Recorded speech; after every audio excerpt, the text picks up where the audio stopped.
تمہارا پروردگار ایسا نہیں ہے کہ بستیوں کو جبکہ وہاں کے باشندے نیکوکار ہوں از راہ ظلم تباہ کر دے، اور اگر تمہارا پروردگار چاہتا تو تمام لوگوں کو ایک ہی جماعت کر دیتا، اور وہ برابر اختلاف کرتے رہیں گے،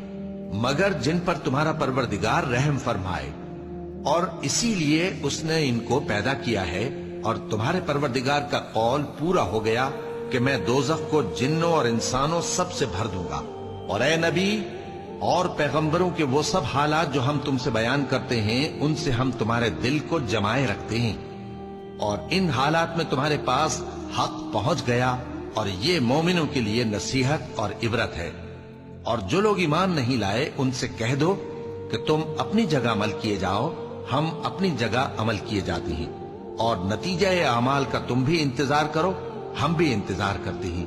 اور آسمانوں اور زمین کی چھپی چیزوں کا علم اللہ ہی کو ہے، اور تمام معاملات اسی کی طرف رجوع کیے جائیں گے، تو اسی کی عبادت کرو اور اسی پر بھروسہ رکھو،